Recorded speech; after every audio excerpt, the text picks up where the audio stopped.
But Mike, do you have any trivia for us? Yeah, I got some shits for you.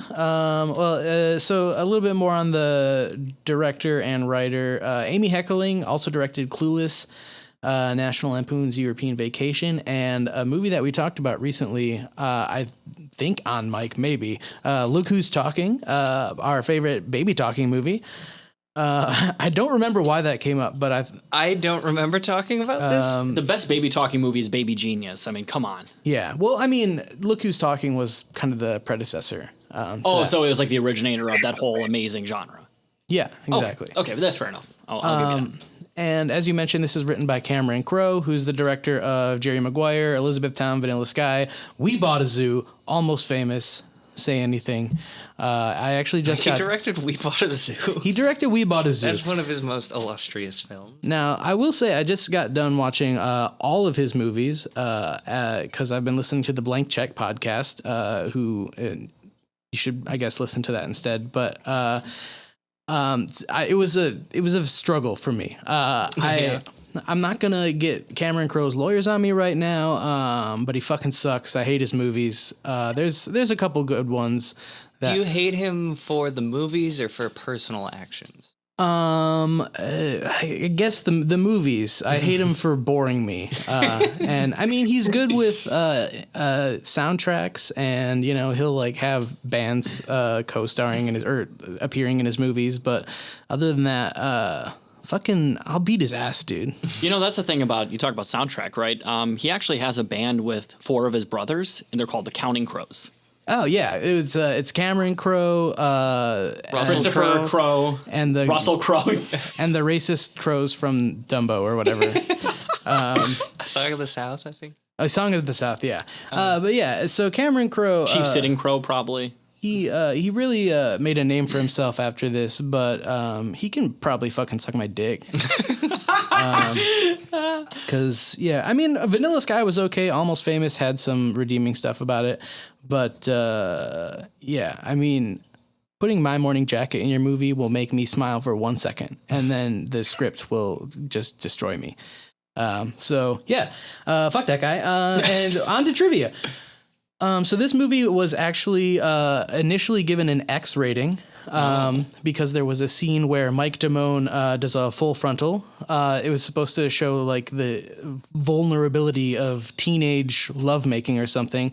But they were told that they had to remove that or the carrot sucking scene, and so they removed that. And also the carrot sucking scene originally took place in a hot tub with both girls naked, and that was also changed to avoid the X rating. Okay. I love eating carrots in a hot tub. Oh, it's yeah. one of my favorite pastimes. Absolutely. Honestly, what's more erotic than eating a really hard, cold vegetable in a fucking hot tub? Yeah, and honestly, it just makes me think of that episode of 1,000 Ways to Die, where the girl fucks herself with a carrot and it kills her because of like a bubble in her bloodstream or something. I don't remember. I'm not aware of that one. Or like the one where the guy like tries to fucking get like a rim job from the pool like suction thing, and it sucks out his intestines. Yeah, both of those things are almost as sexy as this movie, but this movie takes the freaking cake a little bit. Just barely though. I mean, let's be honest. As I mentioned, Nicolas Cage, this is his first paid role. He actually was supposed to have a bigger part, but he lied about his age, and when they found out he was only 17, he could not play. I think it was Brad Hamilton, the Judge Reinhold character. Oh, okay. Oh shit! I think Nick Cage would have been great as that fucking character. Yeah. Thus beginning the rivalry between Nick Cage and Judge Reinhold that would which take place even further in Zandali. Yeah, Zandali really ramps up that animosity between Judge Reinhold and Nicolas Cage. I'm so fucking excited to watch Zandali if that's true. Then. Yeah, he's the other man. Ooh. But actually, Nicolas Cage's audition was apparently too dark. So I really would have loved to see. Like I'm just picturing him like serious levels in the pirate outfit, like punching himself in the head or something. Wait! Are you serious? Apparently his audition was very dark, and he was also 17, so they were like, I guess we're too scared to tell you to go away. You can be Brad's bud.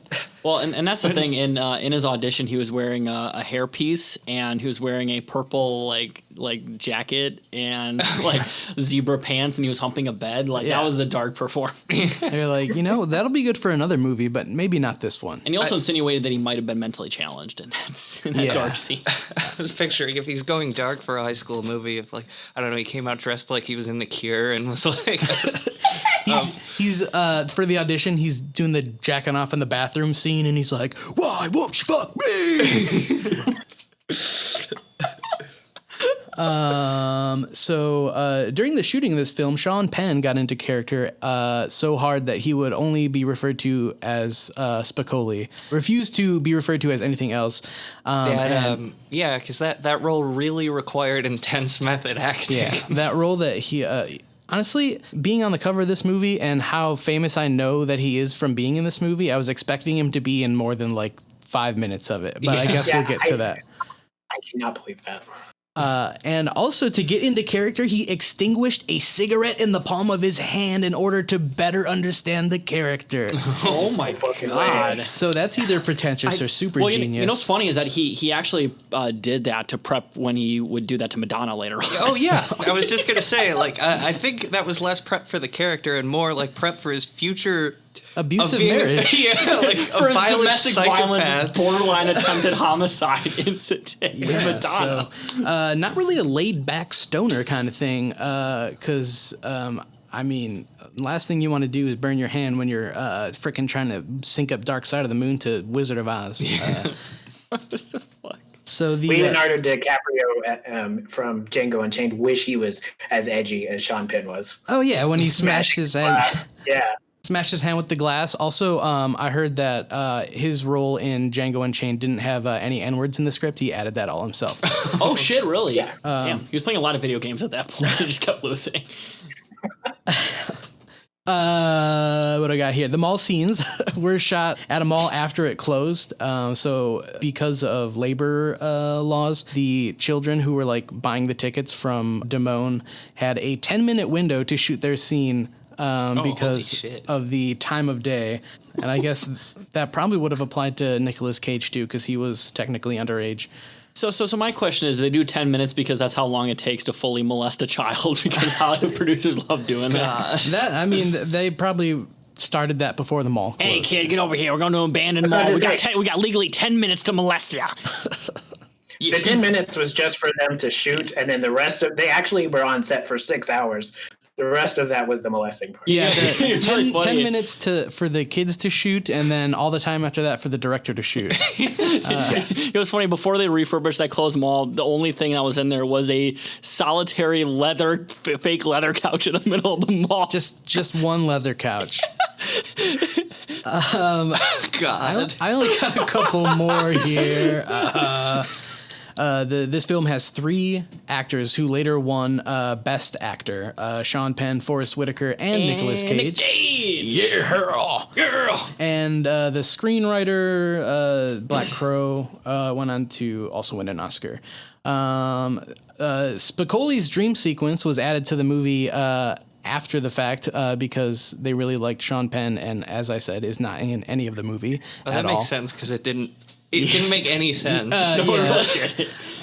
And my final piece of trivia is maybe the best piece of trivia I've ever discovered for this show. So brace yourselves. So better than Max Bemis from fucking Raising Arizona on the poster. Oh yeah, That was my personal favorite, and I doubt it'll top it. But. Well, hold on to your butts, buddies, because according to the Tampa Bay Times, Linda's nude scene was voted top nude scene of all time by Mr. Skin. Oh. So you could... The authority itself.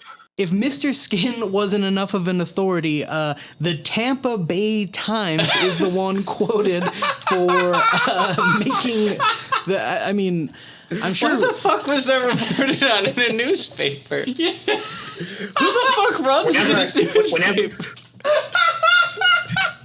Whenever I was a teenager and I was looking up those really raunchy movies, I was like, how do I know where it's at? I went straight to the Tampa Bay Times every time.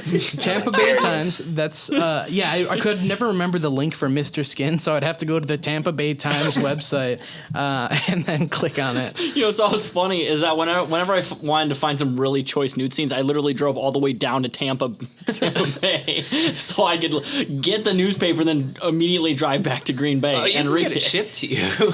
I've been doing that for years. Why don't you get it from the fucking source though? Come on. Oh, fair My point. family went to Disney World, and I snuck off and went to Tampa Bay to find the original Mr. Skin link. So, Sorry, Mr. Skin Link sounds like it sounds like a weird sex act you find. it sounds like what they call like a skin tag on your dick.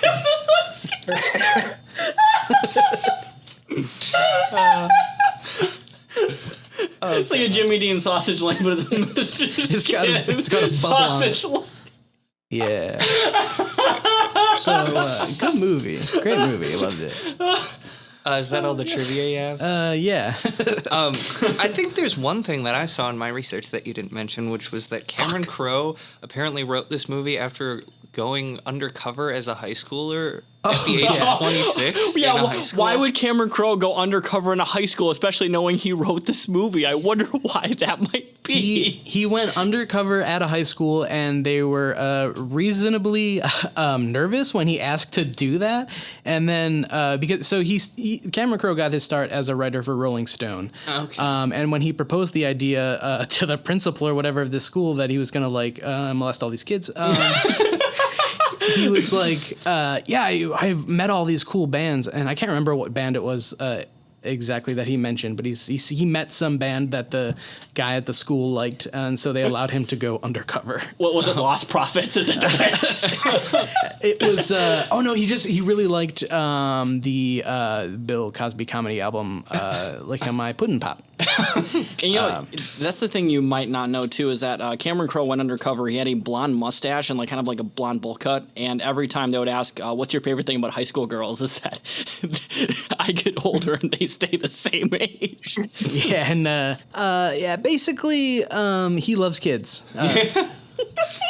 And based on what this movie ended up being, I'm very interested to see that that's what he took out of his whole year of being in high school. That this is what he thought was the most choice stuff that needed to be in a movie. He hung out with high schoolers for a year and then wrote a fanfic about them fucking each other. Yeah.